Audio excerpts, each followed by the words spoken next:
son was struggling in school with motivation, he struggled in ELA, but wasn't connecting. You offered a service through a conversation we had, and here we are. Here we are. Dad, from your perspective, why did we do this? Well, after our, I guess, initial conversation that we had, you gave us some ideals and thoughts that you had in regards to the path his education could take, and I loved it. We loved it, so we decided to move forward. Like my wife said, he was struggling in ELA, and we wasn't sure if it was a confidence issue, I guess reading issue, or if it was just a school issue. So after our conversation, it kind of helped, make the transition a little bit easier.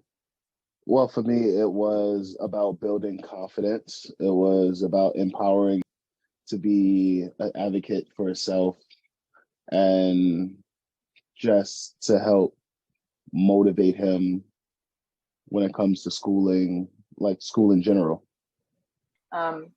So Kim, what do you think was so if the goal was confidence, empowerment, advocacy, motivation, what was the solution?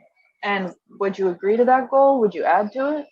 I agree to that goal. I think the solution was him believing in himself.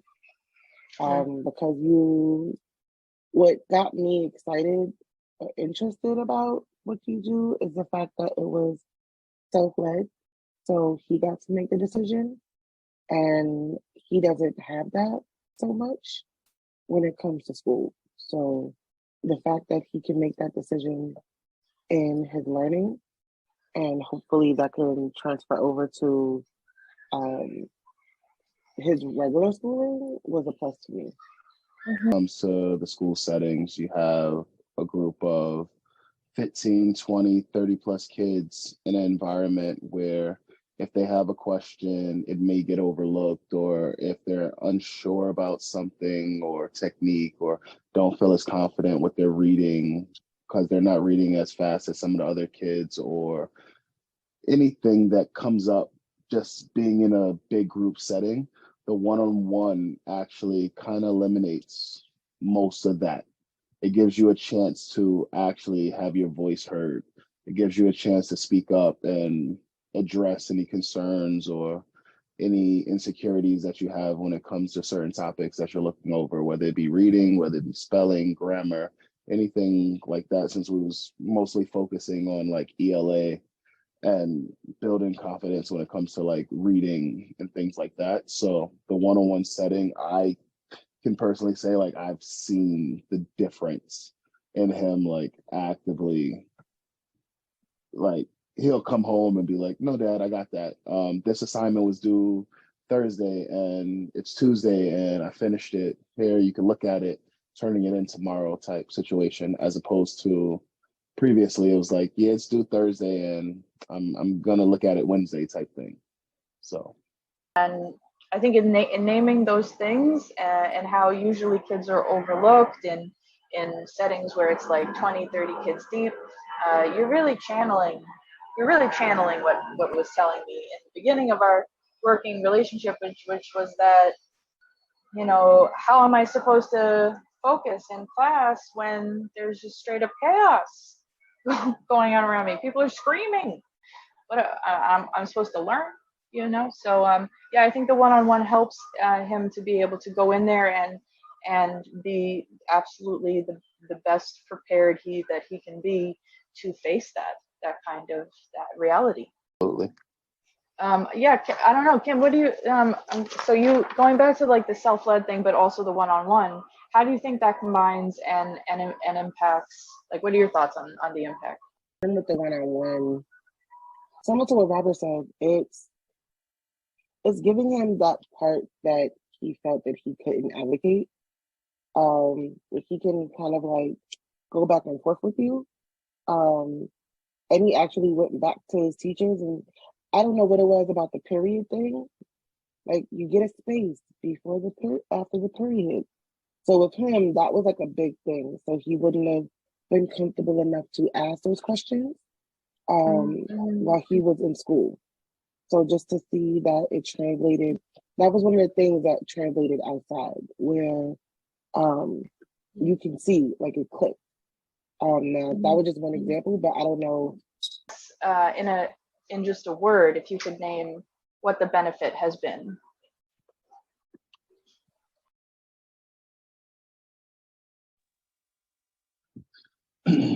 Sorry, I'm long-winded. So it might be a little bit more than a word, but it goes back to that whole confidence empowering. It built confidence to empower him to actually like speak up and like take accountability for his education, where before it was just like, oh, they can never hear me through the noise of the classroom. And now it's no, they are going to hear me through the noise of the classroom because this is important for me.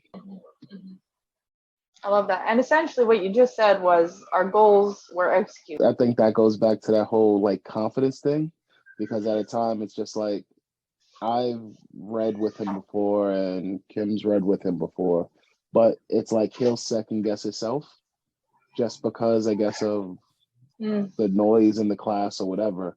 So it's just like that one-on-one gave him that like I guess courage, empowerment. I don't know which word it is, but it just gives him that extra where he's like, no, I know I can do this. This is what I do. Exactly. If there was a parent out there that was saying to themselves, maybe off the beaten path learning is a good solution, maybe not, what would you say to them? I think it depends on asking what their goals were. I think like what your goal was for your kid. If it was just to pass, I think we all want our kids to pass and succeed. But I think and get the understanding. But I think it's more so of like the confidence. It's a multi-step process, and I think with off the beat learning actually helps him be confident in himself and in the work. Or at least you can see the start of it. And I think that's what was helpful. Of course, we want results, but it's slow results. Not saying your slow results, it's really with the child. I would agree that it's slow and it's messy. Yeah, I would want to say to anyone considering that they know that going in and that they embrace it. In fact, yeah. I think for me, the way I would answer the question would be this.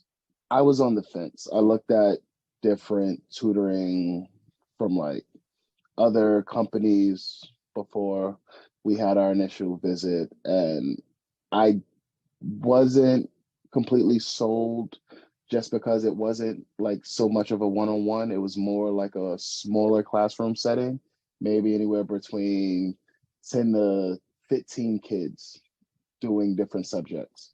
So what got me was, again, the one-on-one, the emphasis on empowering and building confidence. And I wouldn't say that the education came separate, but it was more of empowering your kid or our son to actually be able to ask questions, to be able to troubleshoot things that they were unsure of in a safe place. And that transitioned into feeling more comfortable in the bigger spaces, in the environments that are full of noise and chaoticness that is the public school system. So I say give it a shot. It worked for us. It's working for us. Cool. Yay. That's the most unenthusiastic yay in class. Oh, that's funny. Well, whatever. People should know who I am. Thank you, Kim. Thank you, Robert. Yeah, thank you so much. Woo, woo.